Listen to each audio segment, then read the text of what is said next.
The door doesn't lock, therefore the room could not have been used as a gas chamber, and the sample shows no trace of Zyklon B gas, therefore it could not have been used, are both examples of the snapshot fallacy, in that each attempts to establish a wide-sweeping, far-reaching conclusion on grossly inadequate grounds.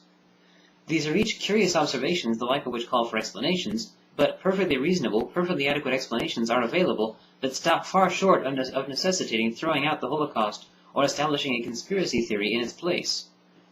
Now observe that, while each of these observations is explained with relative ease, most people don't happen to have these explanations. Does this rule out their existence? Hardly. We know about the Holocaust through a convergence of evidence. If the Holocaust is one big fraud, then that is likewise a historical event, the support of which requires its own convergence of evidence, a convergence the denier will not provide. And now, how do we know that evolution takes place? Well, first we need to clarify what evolution is.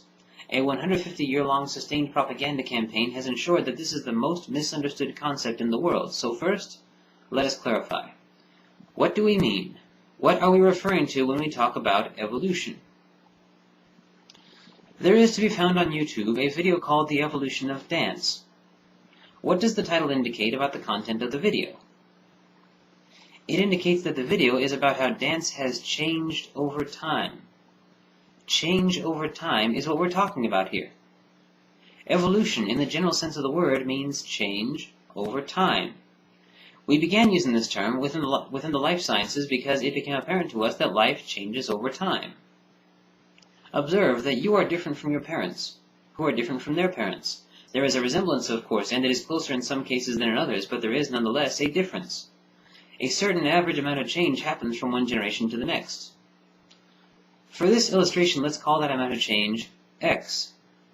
In one generation, X amount of change happens on average, which means that on average, in 2 generations, 2x will occur, and in 100 generations, 100x. In 5 million generations, 5 million x will occur. As the passage of time continues, the difference across the generations becomes so great that it is no longer practical to regard the organisms at opposite ends of the span in question as the same species. But we're not just talking about change over time here. We're talking about descent with modification as a result of mutation and natural selection. What would corroborate this? That is, if this is the A being true in this particular example, what would constitute B turning orange, C turning backwards, D inverting, and so on? Consider spiders for a moment. They're cannibals. That is, the vast majority of the time, whenever 2 spiders cross paths, they fight, and the one who wins the fight kills and eats the one that loses it. Usually this is the larger of the 2.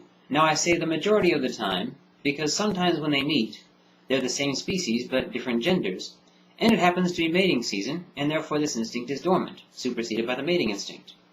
Under these circumstances, copulation takes place, and then the normal instincts reassert themselves. The 2 fight, and the winner kills and eats the loser. The winner under these circumstances is usually the female, because she has the advantage of size. Now what if the male had the advantage of size? Well, then he would probably be the victor, and would kill and eat the female he just inseminated, which would mean no eggs, and no reproduction.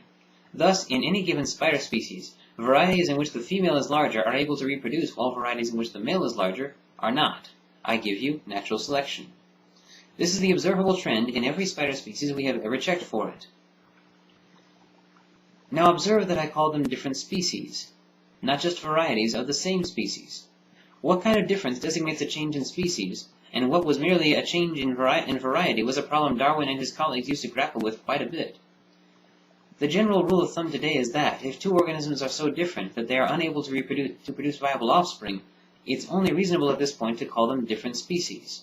It's my understanding that some biologists opine that this point, the point at which they should be recognized as different species, happens sooner than this, but the overwhelming majority are agreed that, by this point, speciation has definitely occurred. Kirk Cameron observes quite astutely that huskies, schnauzers, poodles, Great Danes, greyhounds, and chihuahuas are all different kinds of dogs, but they're all still dogs. That's true. In the same way that human beings, marmosets, field mice, elephants, kangaroos, seals, whales, and walruses are all different kinds of mammals, but they're all still mammals. But when's the last time someone successfully crossbred an elephant and a koala? It can't be done because they're two different species. Now, when's the last time someone successfully crossbred a Pekingese and a Basset Hound? This can't be done either, for the same reason.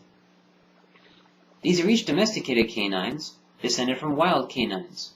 Maybe they're descended from wild canine species which still exist, or perhaps they only share a common ancestry with currently existing wild canines. But in either case, here we have the transition from what Cameron himself admits is common ancestry to a state of reproductive incompatibility. This is observed speciation. B is orange. Then there are transitional forms. Some fall under the purview of biology, while most belong to paleontology, but they exist. Whales, dolphins, and porpoises are three different examples of cetaceans, each of which has anywhere from a few to dozens of different species, which are distinctly different and reproductively incompatible, but each has a number of things in common. First, each spends its entire life waterbound, yet depends on lungs for respiration instead of gills. Second, each has skeletons composed of bone instead of cartilage, making them many times sturdier than necessary for oceanic living. Third, each has finger bones, toe bones, and hip bones, but no fingers, toes, or hips. None of this makes any sense at all, unless these animals are each descended from land animals by way of descent with modification. Thus, C is backwards, D is upside down, and E is inside out. Now consider the hippopotamus. Its clumsy form on land does much better in the buoyancy provided by water, where one useful instrument upon which it relies is echolocation. You know, the sort of thing cetaceans rely on.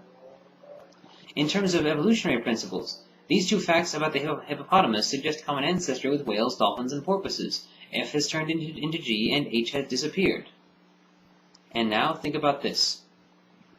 The first uncovered transitional fossil was named Archaeopteryx lithographica. Some creationists insist that it was completely a bird. But then why did it have teeth? Others insist it was completely a reptile. Well, then why did it have feathers? Why would it have traits of both phyla, which are otherwise completely unique to these phyla, unless it was a transitional form between the two? Why? Unless I has frozen. Now, what about application? You know that flu shot you get every year? To make it, scientists begin by examining the samples of existing flu strains and drawing on established evolutionary principles to predict the three mutations most likely to arise. The vaccine which results is drawn up as a defense against them. Now granted, it doesn't work every single time, but it does work the vast majority of the time, and if evolution were not true, it would almost never work. J has grown an extra appendage. Evolution is a fact, established on the basis of a logically inductive convergence of evidence as firm as that of any scientific principle or historical event. Someone, no doubt, is going to point out that none of this is incompatible with the God did it explanation, or an undefined designer of some kind did it explanation. That's true, except for one key problem. God did it, and an undefined designer of some kind did it, are not explanations. Calling either of these explanations is a misnomer. Scientific explanations are attempts to answer the question, by what process does this happen? Explanations are attempts to describe the process, not the being responsible for an observed phenomenon. If a God or an undefined designer of some kind just did something, just made something, then how? What processes did this designer use? If something is an intelligent design, then how did the being in question design it? Did he, she, or it use a drawing board? If so, then where did the drawing board come from? Did he, she, or it make that as well? If so, then how? Now someone no doubt is going to respond by saying that we can't possibly ever hope to understand how God does something. Well, maybe not. But we can at least try to figure out what processes are responsible for observed phenomena, and our efforts to that end are usually to the benefit of humanity. This pursuit is the whole objective of science. A designer of some kind and evolution are answers to different questions.